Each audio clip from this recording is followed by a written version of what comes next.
Bapak-bapak, ibu-ibu sekalian, keberkahan dalam kita mencari rezeki haruslah diutamakan. Kejujuran adalah kunci. Bila kita dapat uang dari hasil keburukan, maka itu bukan rezeki, itu adalah dosa, Bapak Ibu. Suara ceramah dari dalam masjid terdengar samar, membahas kejujuran dan keberkahan rezeki. Rudi menatap ke arah masjid dengan mata kosong.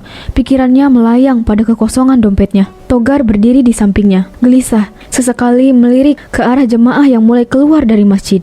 Kalau kita dapat duit dari sini, kita bisa balik modal. Berapa kira-kira isinya kotak amal di masjid itu? Lumayan lah, ini kan masjid gede, jamaahnya banyak, cukup banget buat modal judi, bisa nutup utang kamu juga. Hah? Aku nggak peduli sama utang, aku butuh duit buat main lagi.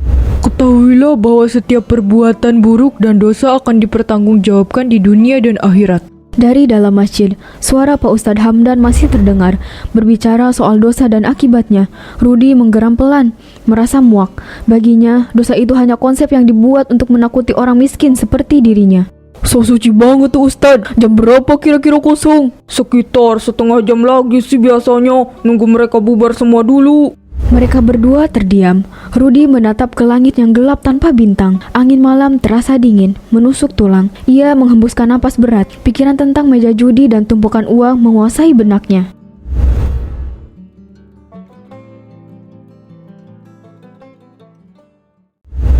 Masjid sudah sepi, hanya ada cahaya lampu kecil di sudut, menerangi ruangan dengan remang-remang. Rudi dan Togar melangkah masuk dengan hati-hati. Napas mereka terdengar dalam keheningan. Rudi menggenggam linggis di tangannya, sementara Togar berdiri di depan pintu mengawasi keadaan. Cepetan, sebelum ada yang datang. Tenang, aku tahu caranya.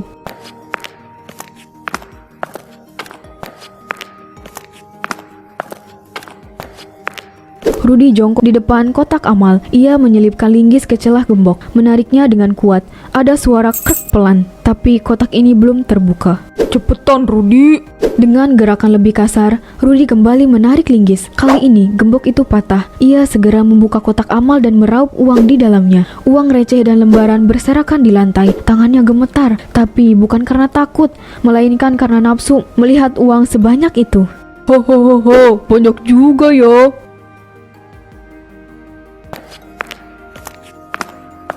Udah, masukin ke plastik, nanti aja ngobrolnya. Rudi dengan sigap memasukkan uang ke dalam kantong plastik hitam yang mereka bawa. Keringat dingin mengalir di pelipisnya. Togar kembali mengawasi pintu, tangannya gemetar sedikit. Udah belum? Kita harus kabur sekarang. Ayo, semuanya udah masuk ke plastik nih. Mereka berdua bergegas keluar, meninggalkan masjid dalam sunyi. Suara langkah mereka menggema sebelum akhirnya lenyap dalam gelapnya malam. Langkah kaki mereka terdengar cepat di gang sempit. Napas mereka masih memburu setelah kabur dari masjid. Rudi membawa kantong plastik hitam erat-erat, sementara Togar berjalan di sampingnya mendorong motor. Sesekali menoleh ke belakang, memastikan tidak ada yang mengikuti. Besok kita kaya, Rud. Iya, kita bisa main sepuasnya. Di ujung gang, seekor kucing hitam tiba-tiba melompat ke depan mereka. Rudi tersentak, tubuhnya menegang. Sial, kucing hitam. Apaan sih? Kucing doang. Udah yuk jalan, udah aman nih.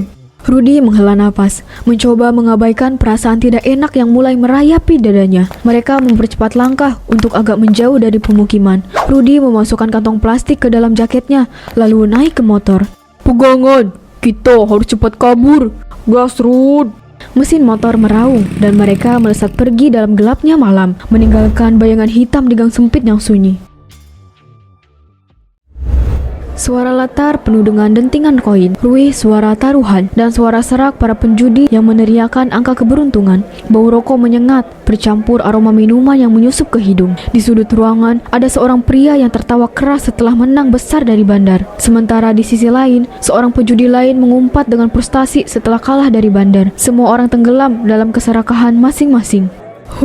Ini pasti bisa menang. Aku cuma butuh sedikit keberuntungan. Rudi, jangan taruh di sana. Kita masih harus bagi hasil juga, ingat. Wah, nggak selalu hoki ya. Mau coba lagi. Santai aja. Kalau kalian yakin, pasang gede sekalian. Duit kalian masih banyak kan? Aku yakin, kali ini jackpot. Sial Rudi, kita kalah lagi. Oh, wah, nggak selalu hoki ya. Mau coba lagi?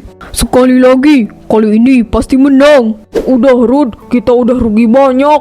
Enggak, ini tinggal sedikit lagi. Aku bisa balikin semuanya. Uang semakin berkurang, suara chip bergesekan di meja. Ketegangan Rudi makin terlihat. Kamera menyorot tangan Rudi yang gemetar saat ia membuka kartu. Wah, sayang banget. Kalah lagi, bos. Rudi, duit kita habis. Diam kamu, Togar. Hahaha, mau coba minjem duit? Aku bisa bantu kok. Tapi ya ada bunganya. Aku nggak butuh pinjaman. Aku cuma butuh kesempatan lagi. Udah cukup, kita udah kalah. Gak ada lagi yang bisa kita pasang. Yakin gak mau coba pinjam? Aku kasih bunga kecil aja buat kamu, karena aku baik. Aku bilang gak butuh pinjaman. Aku cuma pengen menang. Hahaha, jangan marah bos. Ini cuma tawaran. Tapi kalau kamu mau, ada cara lain biar duit kamu balik. Maksud kamu, ada satu taruhan spesial, gak pakai duit. Kamu bisa taruh barang berharga atau sesuatu yang lebih dari sekedar uang. Barang berharga? Maksud kamu apa? Hahaha, kamu pasti punya sesuatu yang bisa kamu pertaruhkan. Barang, informasi, jasa, atau apapun deh. Siapa tahu kamu bisa keluar dari sini sebagai orang kaya. Rudi, kita udah cukup sial malam ini, jangan tambah masalah. Aku punya motor. Ya, walaupun butut, kalau dijual masih laku 4-5 juta. Haha, oke deh, simple. Aku kasih bonus. Kalau kamu menang, duit kamu balik semuanya. Yang taruhan tadi plus 5 juta. Kalau kalah, ya kamu harus bayar dengan apa yang kamu pertaruhkan, yaitu motor kamu. Rudi, tolong. Kita udah cukup kalah buat satu malam. Duit kita udah habis semua. Oke, aku setuju. Aku pertaruhkan motorku. Kalaupun aku kalah lagi, aku pinjam uang kamu ya, Doni. Togar menutup matanya, mengusap wajahnya dengan kasar. Ia tahu ini adalah keputusan buruk, tetapi ia juga harus tahu bahwa tidak ada yang bisa menghentikan Rudi sekarang. Sementara itu, Doni tersenyum siap untuk permainan yang lebih besar. Bagus. Sekarang mari kita mulai taruhan yang sesungguhnya. Terdengar suara langkah tergesa di lorong sempit, suara desahan napas Togar yang berat, dan suara Rudi yang mengumpat kecil. Habis Rudi, semua habis. Motor kamu udah nggak ada dan kamu punya utang 5 juta. Sial, kenapa nasib kita selalu sial? Santai. Kalian kan masih punya hutang sama aku. Doni, kasih kita waktu sedikit, kita bakal bayar. Hahaha, waktu? Aku kasih kalian waktu seminggu. Kalau nggak bisa bayar, kalian tahu sendiri akibatnya. Oh, sakit. Rudi, kamu nggak apa-apa. Jangan macem-macem ya. Kalau sampai lari, kalian tahu sendiri akibatnya. Minggu depan, jangan sampai telat ya.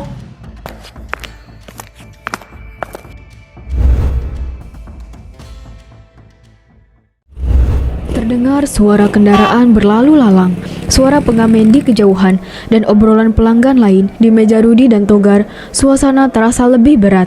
Ini semua salah kita. Kita butuh uang, Togar.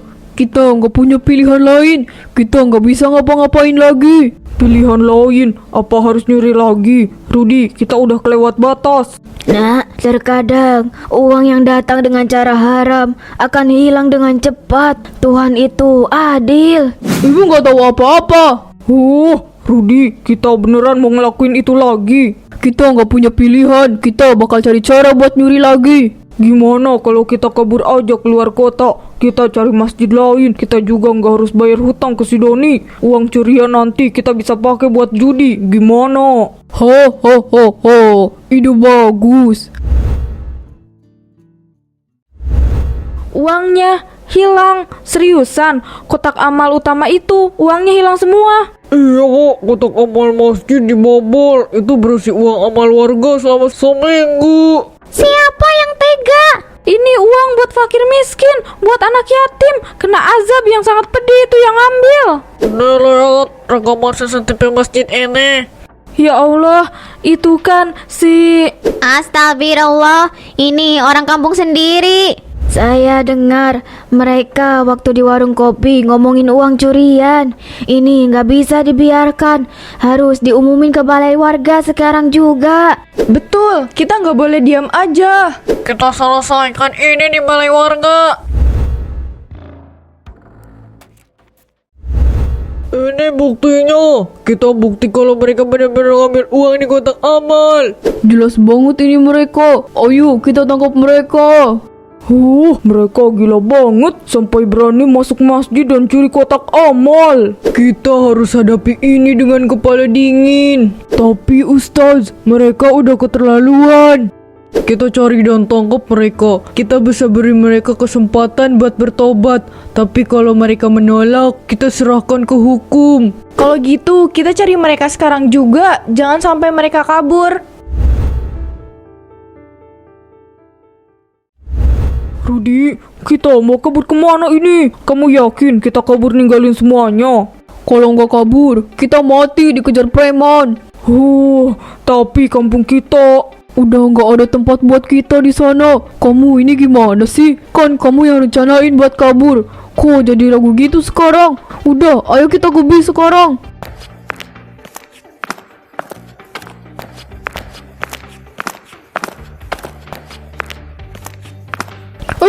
Lepasin.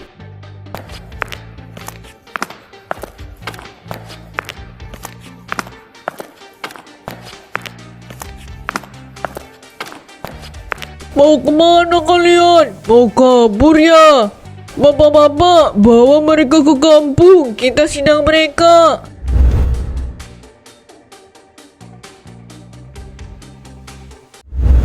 Suara geraman warga terdengar. Mata-mata penuh emosi menatap dua pemuda yang tertangkap mencuri dari rumah Allah. Angin pagi bertiup dingin, menciptakan suasana yang semakin menekan. Toga dan Rudi berdiri di tengah kerumunan. Wajah mereka dipenuhi ketakutan. Keringat dingin mengalir di pelipis. Rasa malu dan takut bercampur menjadi satu. Kalian tahu dosa ini lebih besar dari sekedar mencuri. Kalian bukan hanya mengambil uang, tapi kalian merampas keberkahan. Kalian mengambil hak-hak orang yang bersedekah dengan hati yang tulus. Aku butuh uang, Ustadz. Aku nggak punya pilihan. Butuh uang kok nyolong di masjid?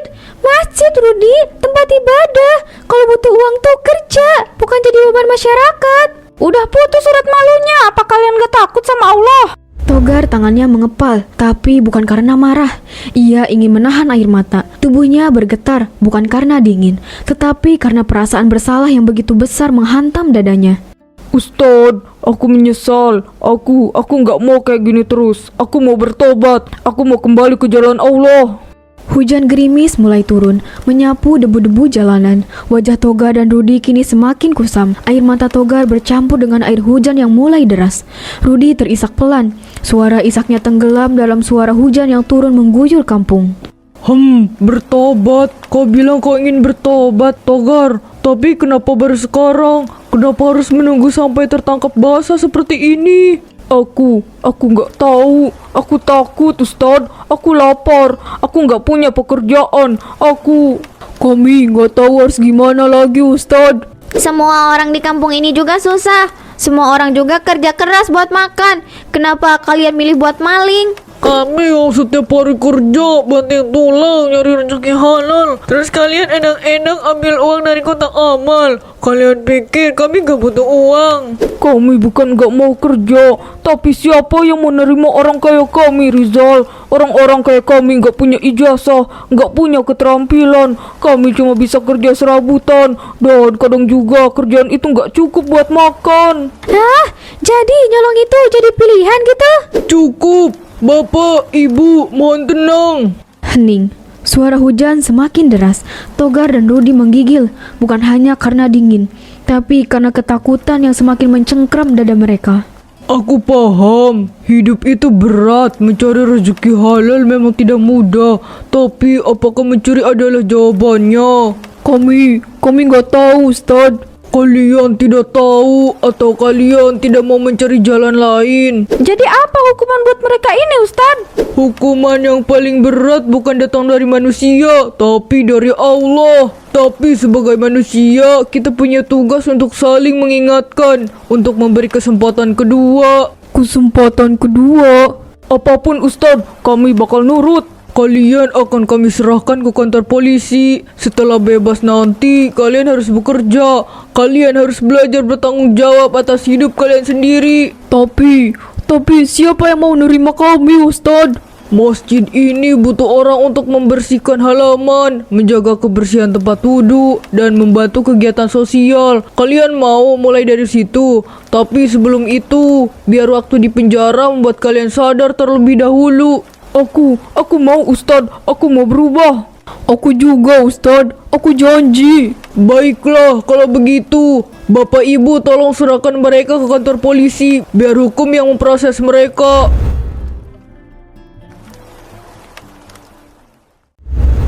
Malam terasa begitu panjang. Angin berhembus melalui celah jeruji, membawa aroma tanah basah. Di dalam sel sempit, dua pemuda yang dulu begitu percaya diri, kini hanya bisa diam. Bunyi jangkrik di kejauhan menjadi satu-satunya suara yang menemani malam yang terasa semakin kelam. Rudi, kita bakal keluar dari sini kan? Kamu mau ikut tobat kan habis ini? Entahlah, aku tadi hanya pura-pura di depan Ustadz supaya gak dikeroyok warga. Astagfirullah, aku bertobat Rudi. Tapi aku gak bisa tidur. Aku takut Rudi. Tidur aja, kita masih punya waktu 6 bulan di sini. Jangan, di mana aku? Ada kartu ini. Apa aku lagi main judi? Oh, panas! Rudi, kamu bisa sepuasnya main judi di sini. Oh, panas, tolong, jangan. Ini adalah balasan atas segala perbuatanmu di dunia, Rudi.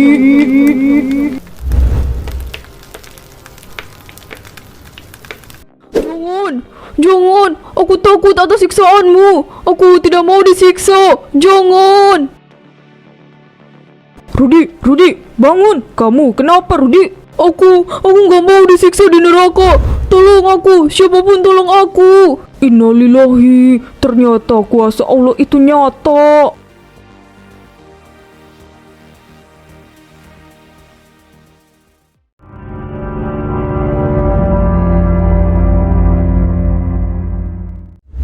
Beberapa hari setelah Rudi jatuh sakit, tubuhnya melemah begitu cepat. Hari ini tanah merah menutupi jasadnya. Tak ada yang menyangka hukuman itu datang begitu cepat. Suasana pemakaman begitu hening, hanya suara daun yang bergesekan dan hembusan angin yang terdengar.